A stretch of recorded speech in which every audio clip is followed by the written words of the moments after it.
நீதிமொழிகள் 13ஆம் அதிகாரம். ஞானமுள்ள மகன் தந்தையின் நற்பயிற்சியை ஏற்றுக்கொள்வான். இருமாப்புள்ளவனோ கண்டிக்கப்படுதலை பொருட்படுத்த மாட்டான். நல்லோர் தம் சொற்களின் பலனான நல்லுணவை உண்கிறார். வஞ்சக செயல்களே வஞ்சகர் உண்ணும் உணவு.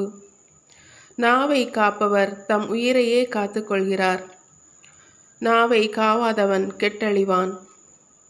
சோம்பேறிகள் உண்ண விரும்புகிறார்கள், உணவோ இல்லை. ஊக்கமுள்ளவரோ உண்டு கொழுக்கிறார். நல்லார் பொய்யுரையை வெறுப்பர்.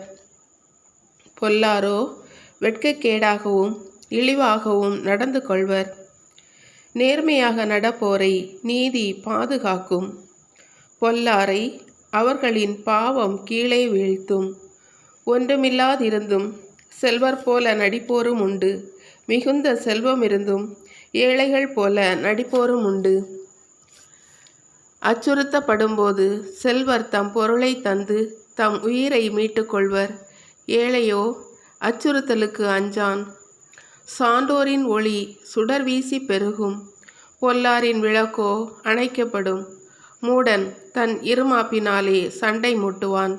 பிறருடைய அறிவுரைகளை ஏற்போரிடம் ஞானம் காணப்படும். விரைவில் வரும் செல்வம் விரைவில் கரையும். சிறிது சிறிதாய் சேர்ப்பவனின் செல்வமே பெருகும். நெடுநாள் எதிர்நோக்கி இருப்பது மனச்சோர்வை உண்டாக்கும். விரும்பியது கிடைப்பது சாகாவரத்தை பெறுவது போலாகும். அறிவுரையை புறக்கணிக்கிறவர் அழிவுறுவர். போதிக்கிறவரின் சொல்லை மதிக்கிறவர் பயனடைவர். ஞானமுள்ளவரது அறிவுரை வாழ்வளிக்கும் ஊற்றாகும். அது ஒருவரை சாவை விளைவிக்கும் கண்ணிகளிலிருந்து தப்புவிக்கும். நல்லறிவு மக்களின் நல்லெண்ணத்தை வருவிக்கும். நம்பிக்கை துரோகமோ கேடு அடையச் செய்யும். கூர்மதி வாய்ந்த எவரும் நல்லறிவோடு நடந்து கொள்வார். மூடர் தன் மடமையை விளம்பரப்படுத்துவார். தீய தூதர் தொல்லையில் ஆழ்த்துவார். நல்ல தூதரோ அமைதி நிலவச் செய்வார். நல்லுரையை புறக்கணிப்பவர் வறுமையும் இகழ்ச்சியும் அடைவார். கண்டிப்புரையை ஏற்பவரோ புகழடைவார்.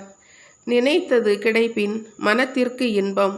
மூடர் தம் தீமையை வெறுக்காதிருப்பதும் இதனாலேயே. ஞானமுள்ளவர்களோடு உறவாடுகிறவர் ஞானமுள்ளவராகிறார். மூடரோடு நட்பு கொள்கிறவர் துன்புறுவார். பாவிகளை தீங்கு பின்தொடரும். கடவுளுக்கு அஞ்சி நடப்போருக்கு நற்பேறு கிட்டும். நல்லாரது சொத்து அவருடைய மரபினரை சேரும். பாவி சேர்த்த செல்வமோ கடவுளுக்கு அஞ்சி நடப்போரை வந்தடையும். தரிசு நிலம் ஏழைக்கு ஓரளவு உணவு தரும்.